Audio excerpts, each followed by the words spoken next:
Hello दोस्तों, Hindi स्टोरिया channel आपका अभिनंदन करता है। कहानी सुनने के लिए आपका धन्यवाद। अगर कहानी पसंद आई तो लाइक और सब्सक्राइब जरूर करें। बिना देरी किए आइए कहानी शुरू करते हैं। बहुत समय पहले की बात है। किसी गांव में एक गरीब ब्राह्मण रहता था। एक दिन उस ब्राह्मण के घर कुछ अतिथि आए। ब्राह्मण की स्थिति इतनी खराब थी कि उन अतिथियों को खिलाने के लिए घर में अनाज तक नहीं था। इस स्थिति को लेकर ही ब्राह्मण और उसकी पत्नी के बीच थोड़ी कहासुनी होने लगती है। ब्राह्मणी कहती है, तुम्हें पेट भरने योग्य अनाज कमाना भी नहीं आता है। इसी का नतीजा है कि आज घर में अतिथि आ खड़े हुए हैं और हमारे पास उन्हें खिलाने के लिए कुछ भी नहीं है। इस पर ब्राह्मण अपनी पत्नी से कहता है, कल कर्क संक्रांति है, मैं कल भिक्षा लेने के लिए दूसरे गांव जाऊंगा।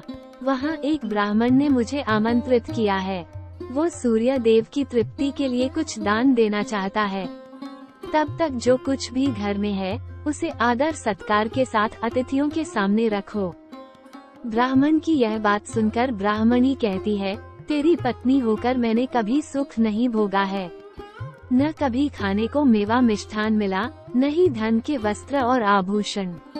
आज तू कह रहा है कि जो भी घर में पड़ा हो वो अतिथियों के समक्ष रख दो। जब कुछ है ही नहीं तो मैं उनके सामने क्या रख दूं?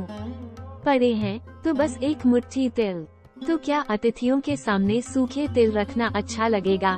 पत्नी की यह बात सुनकर ब्राह्मण कहता है, ब्राह्मणी तुम्हें ऐसा बिल्कुल भी नहीं कहना चाहिए।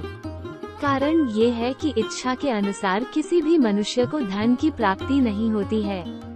जरूरी है तो पेट भरना, और पेट भरने योग्य अनाज तो मैं ले ही आता हूँ। अधिक धन की चाहत अच्छी नहीं। ऐसी इच्छा का तुम्हें त्याग कर देना चाहिए। अधिक धन की इच्छा के चक्कर में मनुष्य के माथे पर शिखा बन जाती है। माथे पर शिखा वाली बात सुन ब्राह्मणी बड़े ही आश्चर्य से ब्राह्मण से पूछती है, अधिक धन की इच्छा में माथे पर शिखा हो जाती है? मैं कुछ समझी नहीं, जो भी कहना है खुलकर कहिए। ब्राह्मणी के इस सवाल का जवाब देने के लिए ब्राह्मण अपनी पत्नी को शिकारी और गीदड़ की एक कहानी सुनाता है। ब्राह्मण कथा की शुरुआत करता है। एक दिन एक शिकारी जंगल में शिकार की खोज कर रहा था। जंगल में कुछ दूर आगे बढ़ने के बाद शिकारी को एक काले रंग का पहाड़ जैसा विशाल सुअर दिखाई देता है। सुअर को देखते ही शिकारी अपना धनुष उठा लेता है और कमान खींचते हुए सुअर पर निशाना लगा देता है। कमान से निकला हुआ तीर तीव्र गति से सुअर को घायल कर देता है। घायल होने पर सुअर चिंघाड़ता हुआ शिकारी पर पलटवार कर देता है। सुअर के तीखे दांतों से शिकारी का पेट फट जाता है। इस तरह शिकार और शिकारी दोनों का ही अंत हो जाता है। इसी बीच खाने की तलाश में भटकता हुआ एक भूखा गीदड़ वहां से होकर गुजरता है, जहां शिकारी और सुअर का शव पड़ा हुआ था।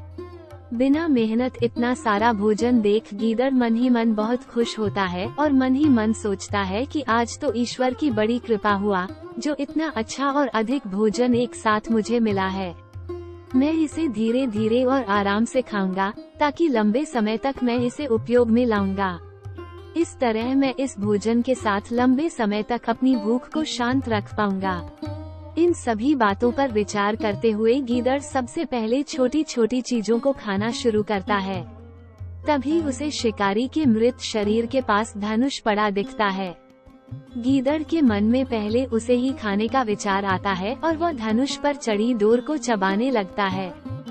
गीदड़ के चबाने से धनुष पर चढ़ी डोर टूट जाती है और डोर के टूटने से धनुष का एक सिरा वेग के साथ गीदड़ के माथे को भेदता हुआ ऊपर निकल आता है। गीदड़ के माथे को भेद कर धनुष का जो सिरा गीदड़ के सिर पर निकल आता है, वो ऐसा प्रतीत होता है मानो गीदड़ के माथे पर शिखा निकल आई हो। घायल होने के कारण कुछ देर बाद गीदड़ की भी मौत हो जाती है। इतना कहते हुए ब्राह्मण कहता है, ब्राह्मणी इसीलिए मैं कहता हूँ कि जरूरत से अधिक लोभ से माथे पर शिखा आ जाती है। ये कथा सुनने के बाद ब्राह्मणी कहती है, ठीक है, अगर ऐसी ही बात है तो घर में जो मुट्ठी भर तिल पड़े हैं उन्हीं को मैं अतिथियों को खिला देती हूँ। ब्राह्मणी की यह बात सुनकर ब्राह्मण संतुष्ट होता है और भिक्षा मांगने के लिए घर से बाहर निकल जाता है। वहीं ब्राह्मणी भी घर में पड़े तिल को धूप में सुखाने के लिए फैला देती है। तभी कहीं से एक कुत्ता आ जाता है और उन साफ तिलों पर पेशाब कर देता है, जिससे सभी तिल खराब हो जाते हैं। तिल के खराब हो जाने पर ब्राह्मणी काफी परेशान हो जाती है और सोचती है यही तो तिल थे जिन्हें पकाकर मैं अतिथियों को खिला सकती थी। अब मैं क्या करूं? काफी देर सोचने के बाद ब्राह्मणी को एक तरीका सूझा। उसने सोचा कि अगर वो गंदे तिलों के बदले साफ तिल देने की बात कहेगी तो कोई भी आसानी से मान जाएगा। साथ ही किसी को भी इन तिलों के खराब होने की बात पता नहीं चलेगी। इस विचार के साथ वो उन तिलों को लेकर घर घर घूमने लगी। ब्राह्मणी की यह बात सुनकर एक महिला वो तिल लेने के लिए तैयार हो गई, लेकिन उस महिला का पुत्र अर्थशास्त्र पढ़ा हुआ था। उसने अपनी माँ से कहा कि इन तिलों में जरूर कोई न कोई खोट होगी, वरना कौन साफ सुथरे तिलों को गंदे तिलों के बदले देने के लिए तैयार होगा। पुत्र की यह बात सुनकर महिला ने ब्राह्मणी के तिलों को लेने से मना कर दिया। कहानी से सीख, हमारे पास जो भी होता है हमें उसी में सुखी रहना चाहिए। किसी के पास ज्यादा चीज देखकर दुखी नहीं होना चाहिए।